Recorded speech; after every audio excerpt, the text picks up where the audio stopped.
안녕하세요. 식품위생학 6주차 강의를 시작하겠습니다. 사실 이렇게 강의를 하다 보니까 여러분들이 좀 이해가 많이 잘 안 되는 부분들이 있을 것 같은데, 이번 학기는 어떻게 여러분하고 만나서 위생학에 대한 전반적인 것을 말씀드릴 수 있을 기회가 있었으면 좋겠는데 어떻게 될지 잘 모르겠네요, 아직도. 자, 지난 시간에는 공부했는 걸로 알고 있는데, 병원체 감염으로 인해서 질병이 이제 다시 발생되었을 경우를 우리가 감염성 질환이라고 하고, 또 이 감염성 질환이 전염성을 가지고 새로운 숙주에게 질병을 전파시키는 것이 감염병이라고 그러죠. 지금 우리 코로나19와 같은 것도 하나의 이제 감염병이 되어지는데, 이러한 것들이 실제 뭐 병원체라든가 또 아니면 그런 어떤 그 독성 산물에 의해서 일어나는 질환이 사람이나 뭐 동물로부터 직간접적으로 이 매개체를 통해 가지고 전파되는 질환인 이 감염병이 우리가 뭐 바이러스라든가 리케처라든가 세균 혹은 원충류 등과 같은 것들에 의해서 이제 감염이 되어졌죠. 그러면은 여러 가지 뭐 경구 감염병도 있었고 뭐 바이러스에 한 것도 있고 했는데, 이에 따른 어떤 그 예방법, 아마도 그 지난 시간에는 그 디프테리아에 대한 것까지 했던 것 같아요. 그 디프테리아의 뭐 어떤 그 피부 병변이라든가 인후들을 막고 있는 그 막이랄까 이런 데까지 아마 제가 PT를 작성했는 걸로 알고 있는데, 이 디프테리아와 같은 경우에 이제 감염 경로는 그 균이 환자나 보균자의 뭐 콧물이나 또 뭐 인후 분비물, 기침 등을 통해서 이제 배출이 된다고 말씀을 드렸던 것 같아요. 그리고 주로 이제 환자나 보균자가 직접적인 어떤 접촉에 의해서 감염이 되는데, 피부 병변이 전파에 아주 중요한 역할을 합니다. 드물게는 뭐 분비물을 통한 감염, 간접적인 감염이나 생우유를 통해서 감염되는 뭐 경구 감염의 경우도 있다고 말씀을 드렸고, 이에 대한 예방법으로는 물론 이제 이 디프테리아는 예방 접종이 아주 중요합니다. 그래서 이러한 그 예방 접종 디프테리아와 같은 경우에는 사실 출생 2개월서부터 뭐 1차, 2차, 3차, 4차, 5차까지 DPT라는 걸 통해서 예방 접종을 하는 걸로 알려져 있고, 그 외에 환자 및 보균자의 그 조기 발견이나 뭐 격리, 음식물의 오염 방지 등이 이제 필요합니다. 그리고 국가에서 그 예방 접종은 권장하고 있는 예방 접종으로서 국가가 이제 감염병의 예방 및 관리에 관한 법률을 통해서 예방접종 대상 감염병과 예방접종 실시 기준 및 방법을 정하고 있어 이를 근거로서 재원을 발휘하여서 지원을 하고 있습니다. 다음 페이지를 보면은 표 6-8에 출생에서부터 시작해서 만 12세까지의 그 어린이 소아까지의 표준 예방접종에 대한 일정표가 잘 나타나져 있는데, 이 예방접종표를 한번 살펴보도록 하겠습니다. 표준 예방접종 일정표가 이 소아용이 되는데, 이 소아용은 만 12세까지, 즉 초등학교에 다니는 어린이까지를 포함해서 여기 표준 예방접종이 실시가 되는데, 만 12세까지 쭉 지속되는 거는 뭐 디프테리아, 파상풍, 백일이와 같이 우리가 DPT라고 얘기를 하는 것들은 6차까지 해서 만 12세까지 예방접종을 하게 되는 거죠. 그 다음에 뭐 일본 내염과 같은 경우, 그 다음에 사람 유두종이라든가 바이러스성 감염병과 같은 경우에도 이렇게 만 12세까지 정기적인 예방접종을 맞도록 표준 예방접종 일정표를 이렇게 해두었습니다. 결핵 BCG는 출생에서부터 1개월 이내에 가장 먼저 맞는 의뢰를 맞게 되고 BCG 접종, 그죠? 또 그 다음에 B형 간염과 같은 경우에는 1차, 2차, 3차를 가지고 3회를 맞게 됩니다. 그 다음에 DPT라고 하는 디프테리아, 파상풍, 백일이와 같은 경우에는 생후 2개월, 4개월, 6개월, 그 다음에 15개월에서 18개월, 그러면 생후 1년 반까지는 이제 4차가 되겠고, 그 다음에 만 4세에서 만 6세까지는 5차, 그 다음 만 11세에서 만 12세까지 6차. 보통 이 DPT가 5회차가 되어지는데, 더 이제 완벽하게 하려면 6회차까지 실시를 한다고 되어져 있는데, 이 경우에는 보통 잘 잊어버리고 잘 안 하는 경우가 있으면, 예전에는 학교에서 이렇게 DPT 주사를 맞게 되는데 지금도 계속 실시를 하는지에 대한 여부는 아마 여러분들이 저보다 더 잘 알 것 같아서 진짜 생각하는데, 일단 표준 예방접종 일정표에는 여기 6차가 들어간다는 거, 그 다음 폴리오, 소아마비아 같은 경우에도 4회에 걸쳐서 예방접종을 하게 되는데, 생후 2개월, 4개월, 그 다음에 여기 보면은 6개월에서 18개월 사이에 3차 접종을 하고, 그 다음 만 4세에서 만 6세에, 이 만 6세까지는 취학 전입니다. 초등학교 입학하기 전까지는 4차 예방접종을 해야 된다는 얘기가 될 것 같습니다. 그 다음에 B형 헤모필러스 인플루엔자에 대한 것은 4차 접종이 되겠고, 그 다음에 폐렴구균은 단백결합한 거하고 다당질체로 나뉘어서, 단백질 결합했는 폐렴규균과 같은 경우는 1차에서 4차고, 그 다음에 다당질이 되어져 있는 폐렴규균은 고위험군에 한해서 접종을 하게 된다. 그래서 지금 제가 말씀드리는 것은 국가 예방 접종에 대한 그 대상 감염병이라든가 백신 종류라든가 횟수라든가 이런 것들에 대한 것을 말씀을 드리고 있습니다. 그 다음에 홍역이라든가 유행성 이하선염, 풍진, 특히 홍역과 같은 경우에는 한번 유행을 하면은 아주 많이 대량으로 유행을 하기 때문에, 특히나 1차, 2차에 해당되는데, 초등학교뿐만 아니라 이런 2차, 1학 1, 2차를 예방접종하지 않는 경우에 초등학교, 중학교까지 이 홍역이 대유행을 하는 그런 경우가 아마 저의 기억으로도 얼마 전까지 수차례 있었던 걸로 기억을 합니다. 그래서 부모님께서 국가 예방접종에 대한 어떤 그 수첩이라든가 이런 것을 만들어서 체크를 다 이렇게 합니다. 여기 만약에 결핵 BCG를 했으면은 출생 1개월 이내 했다고 동그라미를 한다든가 체크를 한다든가 이렇게 해서, 미실시했으면은 이제 표시를 안 하면 미실시가 되겠죠. 그런 식으로 해서 이 각각의 어린이들이 출생하고 난 다음에 만 12세까지 이러한 일정표를 적어두고 체크를 한다면 훨씬 관리가 잘 될 수 있으리라고 생각을 합니다. 수두와 같은 경우에는 1회만 하면 되니까, 1회가 보통 만 15개월까지 되네, 그죠? 그러니까 한 살서부터 1년 3개월까지 이렇게 수두 예방주사를 맞게 되고, A형 간염인 경우에는 12개월에서 23개월, 만 2세까지, 그리고 만 1세에서 만 2세까지 1, 2차를 다 맞게 됩니다. 일본 내염 경우에는 이제 불활성화되는 백신, 이제 이 불활성화되는 백신과 약독화된 생백신 같은 경우는, 이 백신이 조금이라도 힘을 약하게 했는 것은 아무래도 그 어떤 균의 힘이 좀 더 살아있기 때문에 인체 소아의 어떤 그 건강 상태가 조금 약하다든가 이렇게 좀 뭐랄까 연약한 그런 어린이 같은 경우에는 약독화되는 생백신 같은 것들을 맞을지 많은 조심을 해야 되겠죠.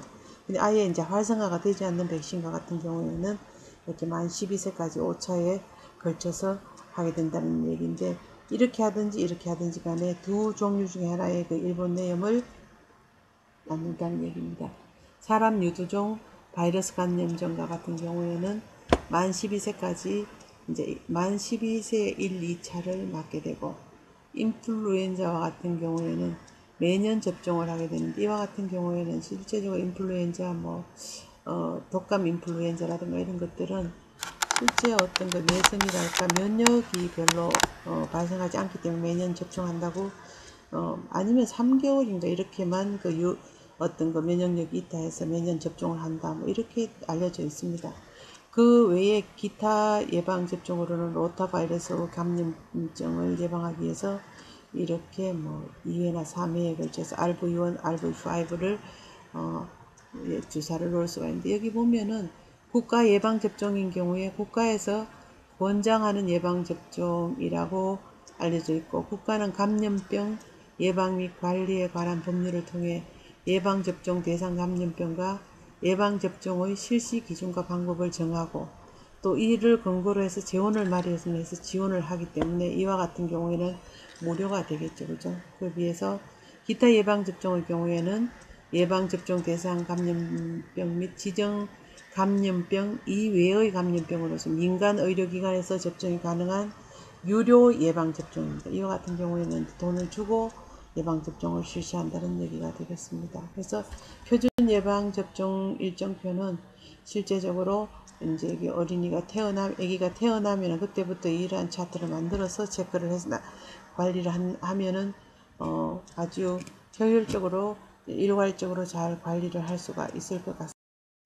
그 다음에 보면은 인축 공통 감염증이가 주노시스라고 되어져 있죠. 그래서 인축 공통 감염병 말 그대로 사람과 동물, 특히 동물 중에는 척추동물이 해당이 되겠는데, 이런 사람과 동물 사이에서 같은 병원체에 의해서 발생하는 질병이나 감염된 상태를 인축 공통 감염병이라고 얘기를 합니다. 그래서 인류가 오랜 동안 육류를 식품으로 또 이용을 해왔기 때문에 축산물과 같은 것들을 사용할 때는 식품위생상 여러 가지 문제가 발생할 수가 있습니다.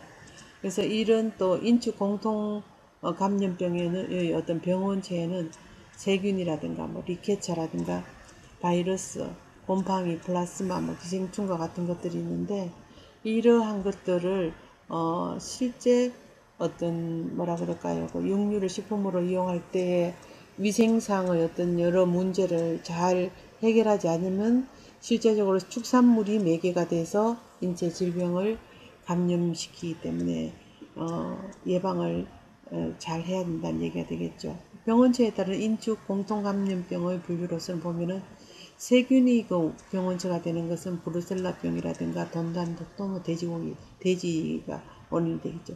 리스테리아, 쥐와 같은 거, 결핵, 야토병, 야생토끼, 탄저균과 같은 경우에는 어떤 생물학적인 어떤 전쟁 살상용 무기로서 일전에 한 1, 2년 됐죠. 북한에서 탄저균을 우리들한테 살포한다는 그런 루머가 있어서, 그게 루머인지 실제인지는 모르지만 이 탄저균에 대한 저항력을 기르기 위해서 특정 집단에서 자기네들끼리만 먹었다 이런 얘기들이 돌기도 하고 그랬습니다. 그다음 리케치와 같은 경우에는 발진열, 발진티부스, Q열, 찌찌가무시병, 바이러스는 일본내염이라든가 인플루엔자라든가 광견병이라든가 유행성 출혈열과 같은 것들이 되는데, 이 중에서 지금 참 문제가 실제적으로 되고 위험한 것이 바이러스와 같은 것들이 되는데, 이 바이러스는 살아있는 동물체, 생체가 숙주가 되기 때문에 이런 것들이 좀 문제가 되죠. 지금 우리한테 유행하는 것도 바로 우한 바이러스니 코로나 바이러스니 이렇게 얘기를 하잖아, 그죠? 자, 그 다음에 이렇게 보면 축산물을 식품으로 사용할 때 문제가 있었다 해서, 중요한 인축 공통감염병 중에서 탄저병과 같은 경우에는 병원체가 탄저균이 되는데, 바셀러스 엔세라시스라는 이 탄저균이 원인이 되고, 이거는 소라든가 양이라든가 낙타라든가 양 중에서도 이렇게 키우는 양과 같은 걸 영양이라고 하는 것, 가두어 놓고 키우는 양, 이런 가축들로부터 탄저병이 생길 수 있겠고, 야토병은 토끼라든가 사양쥐라든가 다람쥐와 같은 것들이 야토병균을 가지고 와서 야토병에 사람한테 걸릴 수 있고, 그다음 결핵은 소가 매개가 되겠죠. 결핵균이. 그래서 우리가 소에서 소 우유와 같은 경우에 살균을 하는 목적이 이런 결핵균과 같은 것들을 실제적으로 사멸시키기 위해서 초고온 순간 살균법이라든가 저온 살균법이라든가 이런 여러 가지 62에서 65도씨에 30분 하는 저온 살균법이라든가 초고온 순간 살균법과 같은 그런 아주 순간적 135도에서 1, 2초 만에 살균하는 우리 시판되는 어떤 CU와 같은 것들은 이런 결핵균과 같은 거, 일반균, 대장균 이런 것들을 사멸시키기 위해서 그런 살균을 하게 되는데, 개중에서 특히나 소로부터 오는 결핵균과 같은 것을 사멸하기 위해 살균을 하죠. 소로부터는 결핵을 막는다는 얘기고, 파상열은 브루셀라 멜리텐시스라든가 브루셀라 스위스 등과 같이 소, 돼지, 양, 염소, 낙타, 개와 같은 그런 가축으로부터 이런 병원체들이 옮겨와서 파상열과 같은 브루셀로시스와 같은 파상열을 일으킨다. Q열은 뭐 Q 잘 모른다는 뜻, 퀘스천, 퀘리 이런 뜻으로 해서 Q 피버. 피버라는 게 열이 많이 난다는 얘기잖아요. 그죠? 그래서 Q열, 파산열도 마찬가지 열이 많이 납니다. 이런 것도 소, 양, 사슴, 개, 고양이, 토끼와 같은 것들이 이완돼서 병에 걸려서 이것들이 결국은 사람들한테 감염시켜 줄 적에 이러한 병들이 생긴다는 얘기가 되겠습니다. 그 다음에 인축 공동 감염병의 예방을 위한 조치로서는 동물 사이의 유행을 방지하기 위해서 가축의 건강관리라든가 예방접종 혹은 또 감염된 동물을 조기에 발견한다든가 그러한 동물은 또 격리를 한다든가 도살한다든가 우리 뭐 예를 들어서 뭡니까 저기 뭐 조류독감이라든가 뭐 등등의 그 만약 바이러스라든가 뭐 아프리카 돼지열병 이와 같은 것들이 사람한테 감염이 될 수도 있겠고 이런 것들로 인해 가지고 우리가 전부 다 잡는 즉시 바로 전부 살아있는 동물들을 살처분해 버리게 되죠. 그처럼 이제 살처분한다든가 도살한다든가 가축의 위생관리를 아주 철저히 해야 되는 그런 예방 조치를 해야 되겠고 그 다음에 이완된 고기나 우유가 식품으로 유통되지 않도록 도축장이라든가 우유 처리장의 검사를 철저히 하도록 한다는 얘기입니다. 그 다음에 외국으로 또 수입되는 가축 특히나 최근에는 아주 외국으로부터 들어오는 뭐 선적돼서 오는 거 비행기로 오는 거 너무나 어떤 거 물류들이 활발하게 그냥 많이 우리도 수출하고 외국에 수입돼 들어오는 것들이 많습니다. 우리들 식탁의 한 70% 정도를 수입된 식재료들이 차지하고 있다고 해도 과언이 아닙니다. 게다가 특히나 어떤 가공식품과 같은 경우에는 수입된 식자재들을 굉장히 많이 사용을 하게 되는데 그런 거로부터 오는 뭐 수입되는 가축이라든가 육류라든가 유제품에 대한 감시라든가 검역을 철저히 해서 이런 인축 공통감염병의 예방을 잘 해야 된다는 말씀을 드릴 수가 있을 것 같습니다. 라고 한다면 마찬가지로 가축의 그 예방 접종을 잘 해줘야 되겠고 또 병에 걸린 어떤 그 가축이 있다면 조기 발견해가 격리한다든가 치료한다든가 아니면은 뭐 죽인다든가 이렇게 해야 될 것 같고 또 도살장의 위생을 또 철저히 해야 됩니다. 만약에 어떤 그 이완된 병에 걸린 동물의 사체 같은 경우에는 소각 처리를 해야 됩니다. 지금 우리 같은 경우에도 보면은 저기 코로나 바이러스 같은 경우에 만약에 그 사망자가 발생을 하면은 가족 중에 한 사람만 거기 어떤 그 입회자로서 있고 다 모두 다 이 화장을 하게 되어 있습니다. 그래서 그만큼 바이러스라든가 이런 균과 같은 것들은 높은 온도에서 이렇게 그 어떻게 열에 의해서 아주 높은 온도에 견디지 못하기 때문에 그렇게 저기 어떤 거 뭐라 그럴까요? 그 그, 화장을 한다든가 뭐 그렇게 하게 됩니다.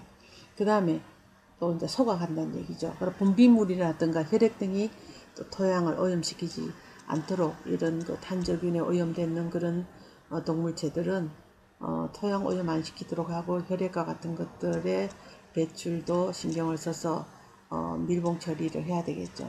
그리고 또 탄저균에 오염이 됐다는 그런 위험 있는 작업장은 실내 소독을 아주 철저히 해야 되겠고 조금 전에 말씀드린 대로 10% 포르말린과 같은 것들로서 충분하게 소독을 해야 되겠죠. 그 다음에 오염 가능성이 있는 동물을 다루는 이제 종사자들이라든가 뭐 이런 실험 종사자들은 꼭 백신을 접종을 하도록 합니다. 그 다음에 이제 결핵과 같은 경우에는 뭐 신장이라든가 신경, 뼈 등 우리 신체 거의 모든 조직이나 장기에 감염되어 나타나는 폐결핵이 대부분을 차지하기 때문에 일반적으로 결핵이라 한다면은 바로 이제 폐결핵을 가리키게 됩니다. 선진국에서는 발생률이 낮지만 또 개발도상국에는 아직까지 발생률이 높기 때문에 대표적인 후진국병으로 인식이 되고 있습니다. 근데 우리나라 같은 경우에 뭐 선진국에는 아직 안 되고 중진국 정도 되어 있지만도 실제 보건의료 수준이 높고 사회 경제적인 발전을 이루었지만 결핵 환자 수가 굉장히 많다고 합니다. 그래서 저희들 중고등학교 다닐 때까지만 해도 크리스마스 실이라고 해가지고 엑스마스 실 이렇게 크리스마스 실이라는 그러한 편지를 보낼 때에 하나에 같이 이제 쓸린 어떤 거 뭐라 그럴까 봉함하는 근데 붙이는 그걸 학교에서 강매를 해가지고 팔기도 하고 샀던 기억들이 나는데 그래서 결핵 환자를 돕는 그런 어떤 그 수익 사업을 전 국가적으로 벌였었는데 지금은 그러한 사업을 벌이지는 않지만 실제 결핵 환자 수가 의외로 많다고 그럽니다. 그래서 여기 보면은 많이 줄었지만 OECD 가입국 중에서 가장 높은 수준을 보인다 이렇게 되어져 있습니다. 그래서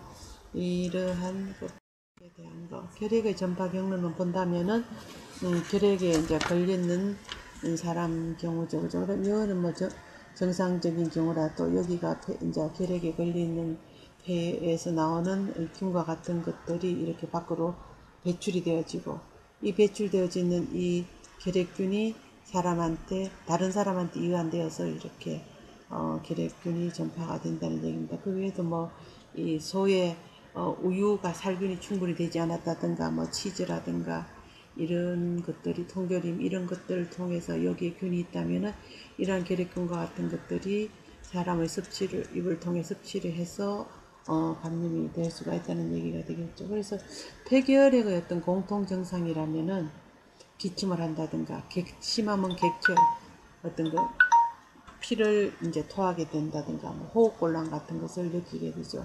이 결핵 지금 이 결핵을 어떤 기저질환으로 알고 있는 사람들이 코로나 바이러스와 같은 경우에 감염되었을 적에 이 폐가 전부 섬유질화 되다 보니까 결국은 숨을 못 쉬어서 사망을 하게 되는 그런 경우가 지금 우리 현재 어떻게 처해진 상황하고 사실 비슷할 수가 있습니다. 그래서 이 결핵균은 저온 살균에 의해서도 꼭 사멸하기 때문에 우유와 같은 것들은 꼭 살균을 해야 되겠고 소고기 같은 것들도 이제 생식을 하게 되면 위험하기 때문에 충분히 가열한 다음에 식용을 하는 것이 그 어떤 하나의 그 예방법이라고 할 수가 있습니다.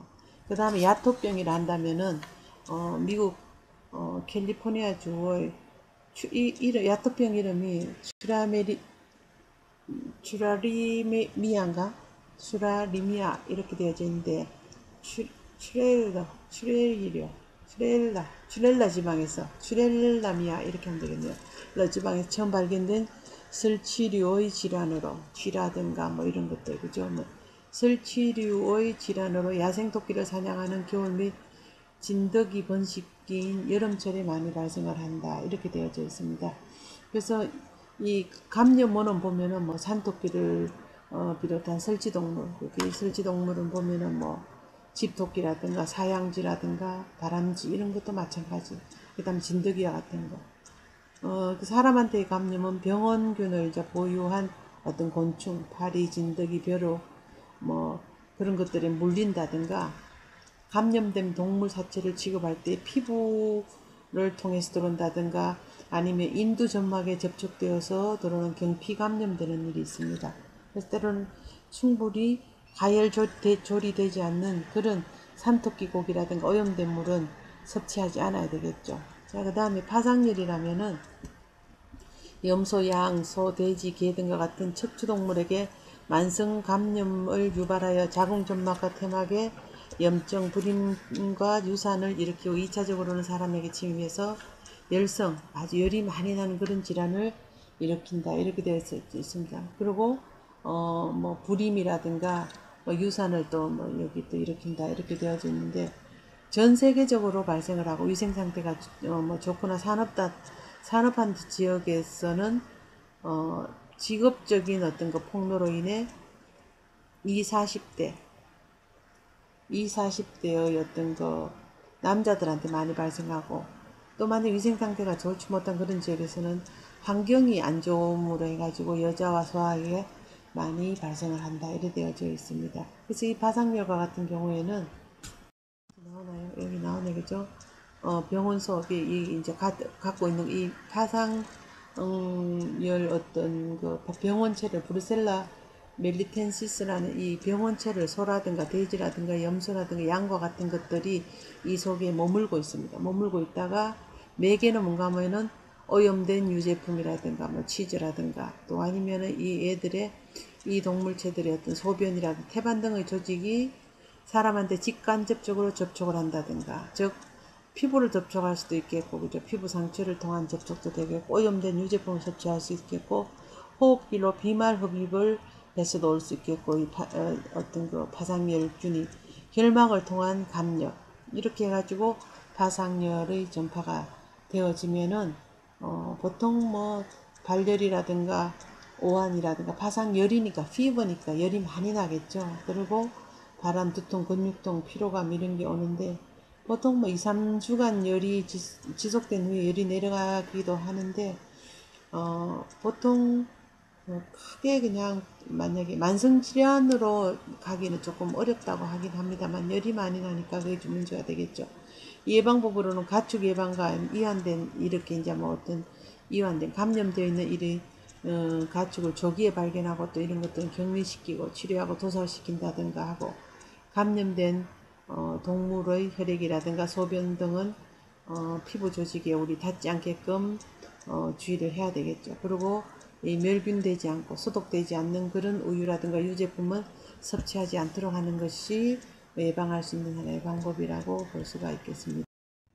자, Q열은 콜이라고 그래가지고 급성 열성 질환으로 뉴질랜드와 남극을 제외한 전 세계에서 발생을 했는데 의문의 앞철자를 따서 명명하게 되었다 이렇게 나와 있습니다. 그래서 보통은 3월에서 6월 사이, 지금 계절이네, 그죠? 6월 사이에 발생을 하고 소라든가 양, 토끼 등의 동물과 조류 그리고 사람에게 감염이 되는 인축 공통 감염병으로 불연성 감염이 많다. 잘 나타나지 않으면서 눈에 보이지 않게 나타난다는 얘기입니다.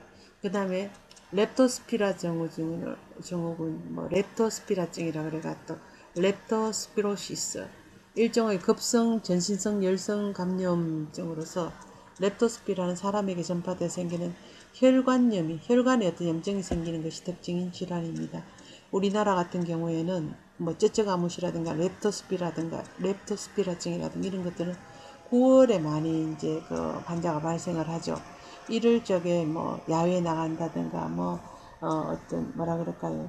그 뭐 들쥐라든가 뭐 설치류라든가 이런 것들이 배설하는 분뇨라든가 뭐 오물이라든가 글로부터 사람한테 닿았을 피부라든가 피부에 접촉한다든가 흡입되었을 때 나타난다 해가지고 보통 성묘를 간다든가 추석 때 가을 뭐 나들이를 간다든가 했을 때 이 렙토스피라증에 이완되는 경우들을 많이 볼 수가 있습니다. 근데 11월 정도에는 정점을 보이고 12월부터는 감소를 하는데, 즉 어떤 그 온도에 대해서 민감한다는 얘기가 되겠죠. 이 균 자체가. 그래서 주로 4, 50대 남성에게서 많이 발생을 하고 뭐 감염된 동물 소변 등과 직접 접촉을 하는 경우가 있기 때문에 농부라든가 광부라든가 오수처리자, 낚시꾼, 군인, 동물과 접촉이 많은 그런 직종의 종사자들이 실제적으로 고위험군이 됩니다.